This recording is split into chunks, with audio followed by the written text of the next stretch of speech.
Hey, must be Thursday. Family Matters with Kevin Petersen. Yes, it is. Woo-hoo. How are you? How are you, Kev? Bright-eyed and bushy-tailed. Very bushy, evidently. I got some serious bushy hair going on here. You should have gotten into hair and makeup this morning. I mean, with our whole production team. Well, evidently there was a bottleneck there. Somebody was, ahead of me that was taking a long time. Those dang producers. Yeah, sure. How is life? Nearing the holidays. But how's life? Life's good. I have to say, life's good. I'm very, very fortunate, very blessed. I lead a very good life. I'm very happy. And we're having a good time here. The weather's nice. Played a little golf on Sunday. Didn't play well, but I played golf. Had a lot of fun, and I didn't lose the normal amount of balls. That was pretty cool. You depressed me. I mean, ever since this whole Nashville move, it's been a crappy kind of week and a half. Yeah. Just with rain and colderish weather than I'm used to, but the sun is out today. Too much so. It's shining right on me. I guess I got the sunlight of the spirit on me. But anyway, life is good for me. It's going to be a low-key holiday season, which is, I think, just what I need. So looking forward to it. So, alrighty. What do you got? Well, we have a question, but so I think it's a common question families, have and so forth. I don't have the question in front of me, but I can paraphrase pretty well. So, there is a son that is in early recovery. I don't exactly remember how much. But I'm pretty sure it was mom.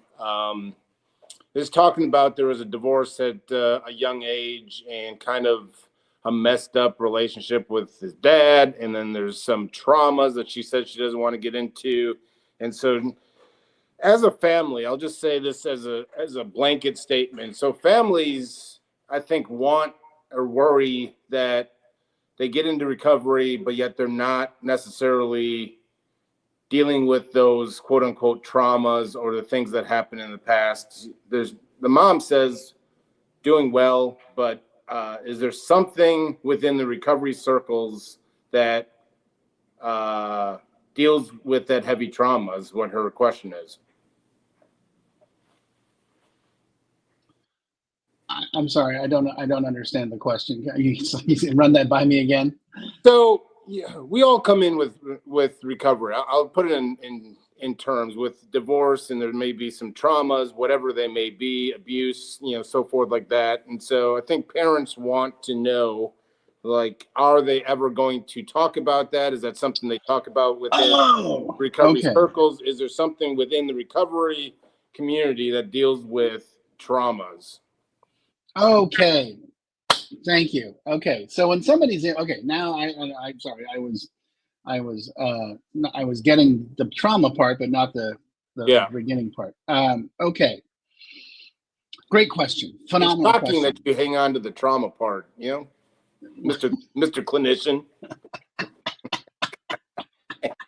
I'm sorry, what? I wasn't paying attention to what you said.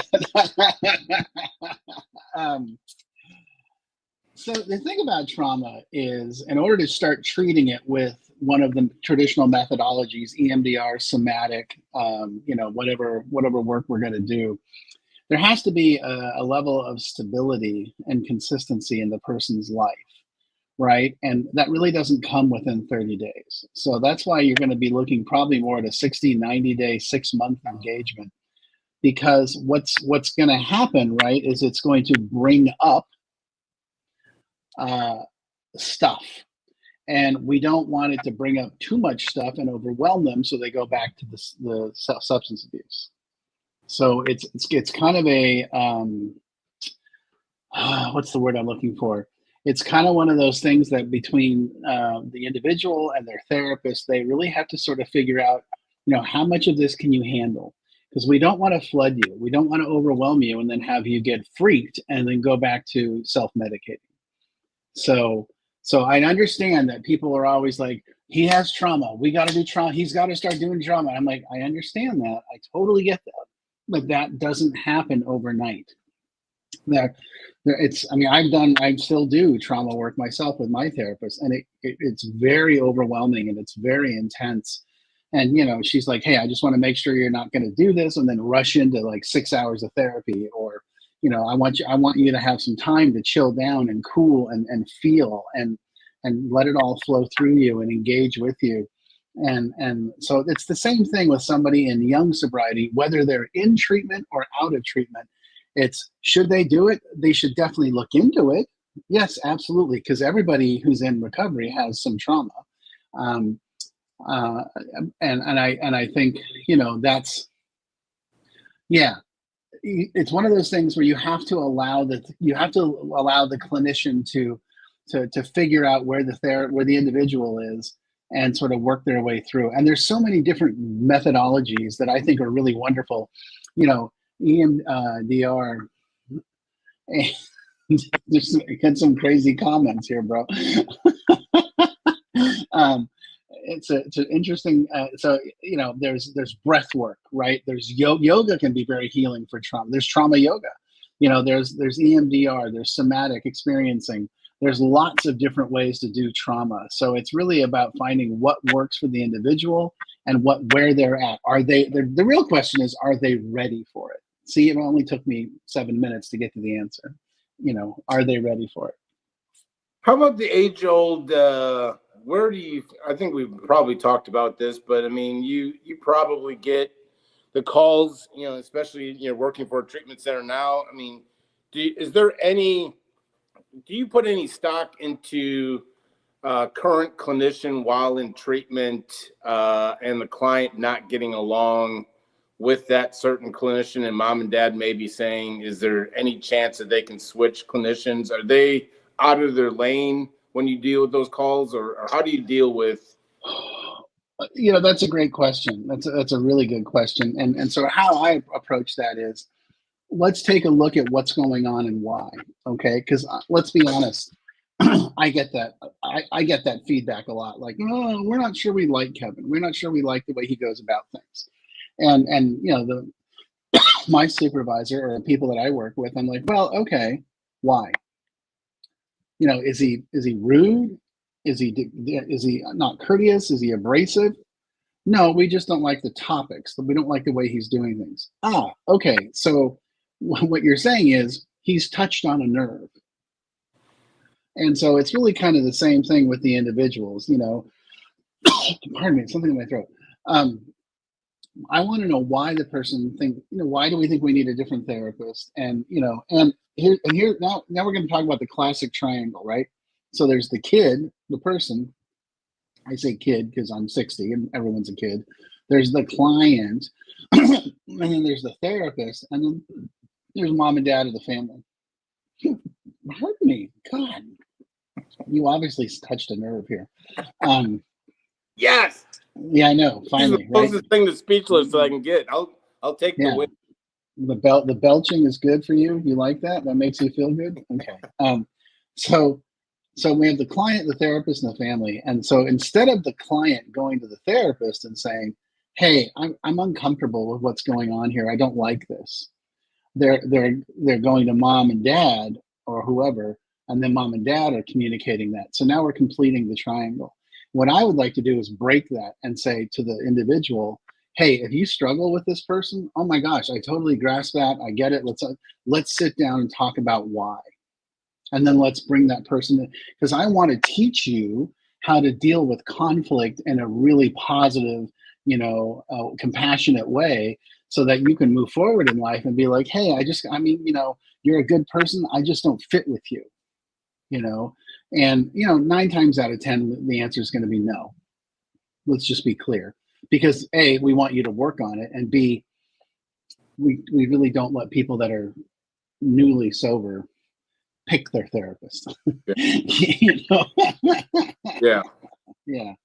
Yeah. So that's got a lot to do with it too, is that, you know, we really think it's a good idea for you to engage and learn and understand. You know, in that friction, there's lots of really cool stuff to look at and figure out.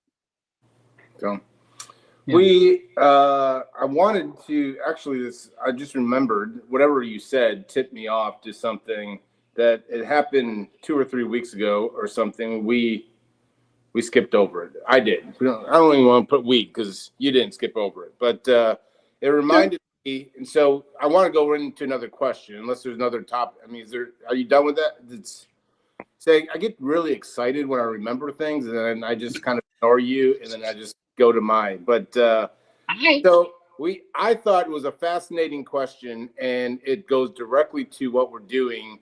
We have a question that was saying, Kevin, I've heard you say numerous times, obviously the financial aspect to it is a big part within families, and thankfully we're able to, you know, you said something about emotional resources or emotional whatever it may be. She wants to know really what does that mean, and she's like, so what ultimately is, are you saying that we as a family need financial resources and emotional resources when their loved one's in early recovery, and just kind of want to expand on what's that emotional resources? I don't know if you remember.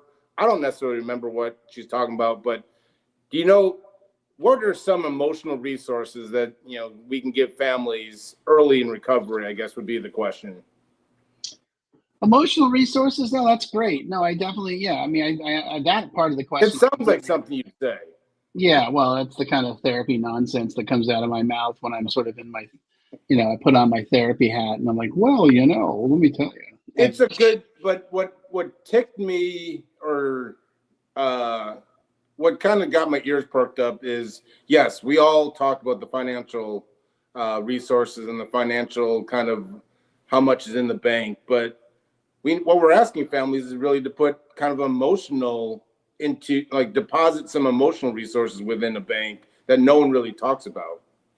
Yeah, I mean, I think it's critical. So, one of the things I always talk to the families about is, okay, so your person's in therapy or you're in treatment, and that's great.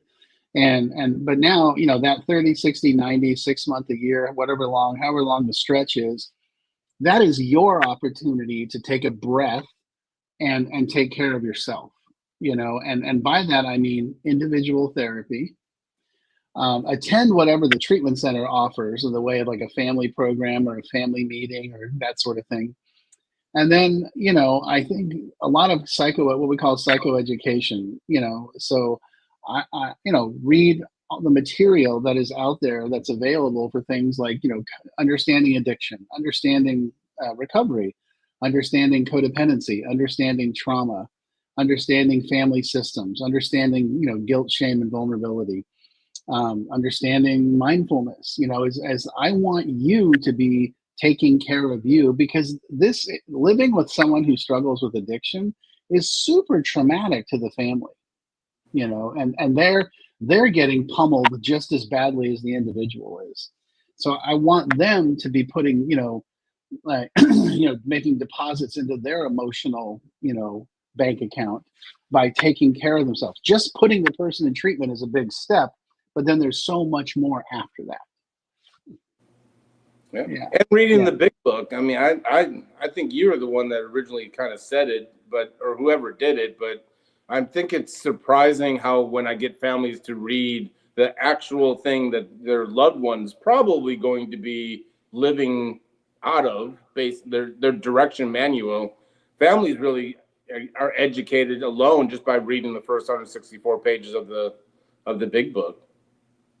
Yeah. Oh, yeah. I mean, they get a lot out of it. I mean, it's really funny. I tell them to read the big book, they read the whole thing. And a lot of times they're like, my favorite part was the stories. I'm like, oh, okay. I meant just like the beginning, but I'm glad you liked it, Well, Yeah, it's come. So it's interesting. The last couple of days, along the same kind of topic, is this in meditation. I heard something that kind of tipped me off into a meeting, and my mind works in mysterious ways. And so it's kind of expanded, and it's almost, I'm really gotten to the point where I see what I saw myself doing is always driving down the wrong way, the wrong way, and I had so many people clearing the road ahead that I would never know the difference, or I knew I was going the wrong way, but I was never had any issues because so many people were out in front of me kind of clearing the way. And recovery, I think the biggest shift in my life is actually driving on the right side of the street. And that doesn't mean that it's going to be